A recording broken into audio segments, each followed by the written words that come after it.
But is there any concern that Bo has had several ankle surgeries? No, I think what was found though, what was a condition that was like predisposed right at that they always find a little bit more when they go in, and it wasn't a matter of if, it was a matter of when. So it wasn't, because when you look at the play and you're trying to evaluate it, he said, the doctor, operating surgeon said that this was going to happen sooner than later. Sean Payton talking about Bo Nix's ankle injury from Tuesday. So after Payton said what he said, Bo Nix apparently called his own press conference with local reporters. It wasn't posted on the Broncos website. It wasn't posted on YouTube by the team. We'll leave it for you to decide, audience, whether or not there's a coincidence there or a plan. Here's Bo Nix with what he had to say about his ankle injury, and listen carefully for any reaction he may have had to the candor that was elicited by his head coach. Nothing predisposed, nothing that was there originally. I might have gotten confused. Didn't have any predisposed issues. Man, my ankles were feeling really good. I don't think he really should share how many surgeries I've had in the past, to be honest with you, but because I don't, he doesn't really even know that. But I think it's going to be good, to get back, get to work, start from ground zero, work from the bottom up, get back to training, and nothing really that concerns me, nothing that scares me going forward, like I'm, injury prone or anything. This is one of those just inconvenient football plays, and I'm excited already to get back to work, and can't necessarily avoid anything in the future, but I feel really good that my body's going to be in good shape. Oh, we got a little problem in Denver.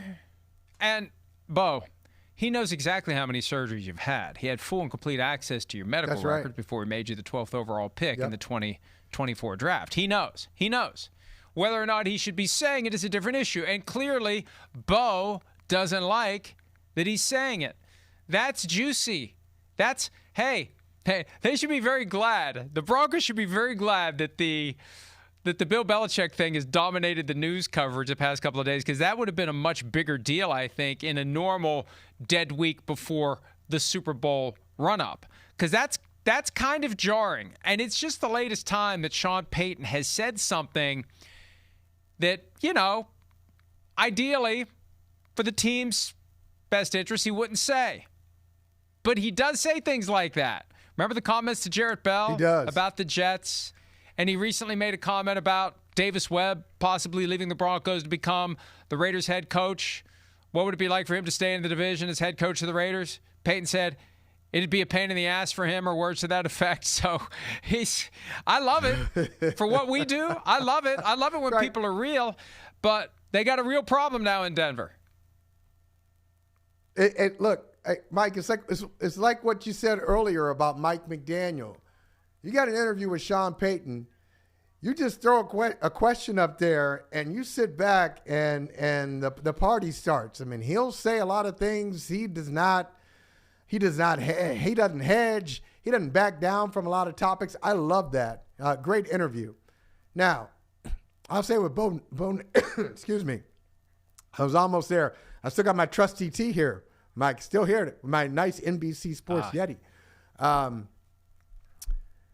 Bo Nix, we all have things that we're a little sensitive about or insecure about that people would say, oh, I never thought that about you, or that's not how I view you. Why are you getting caught up on that? And I think with Bo Nix, there's something in his head, or there's something that bothers him about injuries or being called injury. Maybe he was called injury prone before the draft process or something, and that bothers him.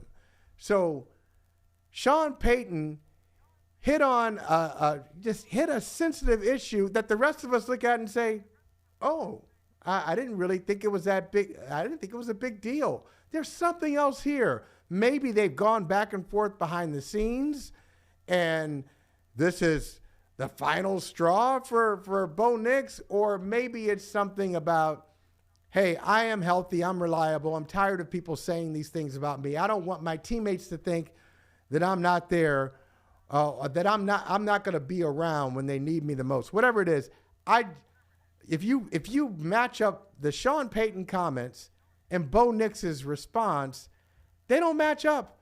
I thought what Payton said was fine.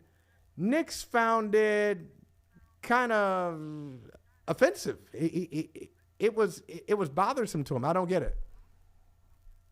Well, and look, from Bo Nix's perspective, he had surgery. He missed the AFC Championship. Maybe he believes if I had been there, we would have won. He's dealing with a lot right now.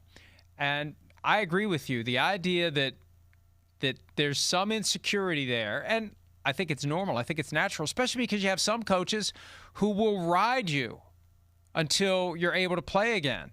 And they treat injuries like if you're the Parcells approach, and Peyton is from this school. Chris tells the story. Super Bowl 25, the year that his dad Phil got injured, it was like he was exiled from the team. If you can't play, you're not even part of the team. Get out of here. Come back when you can play. And I think that, like, there used to be stories in New Orleans where if somebody was injured longer than maybe the coach thought that he should be, there was a Cupid doll that Peyton would leave at his locker as a little nudge, a little needle. Get your ass out on the practice field. Wow. We need you.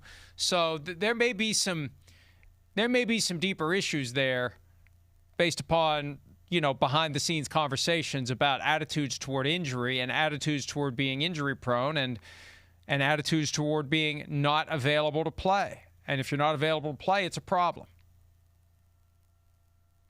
So, maybe it was the word, the more I think about it, maybe it was the word predisposed.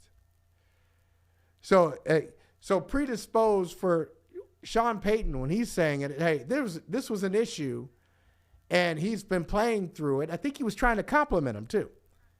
I think, in his own way. I think Payton was trying to compliment Nix. Hey, he's been playing through this, and he's been managing it, but eventually it was going to give out. That's what the doctor said. But Bo Nix here's predisposed. I'm predisposed to an injury? What do you mean? No, I'm not. And I'm not afraid of doing anything. I'm not afraid of testing it and coming back, and this is not going to affect the rest of my career. So they certainly weren't on the same page when it came to that.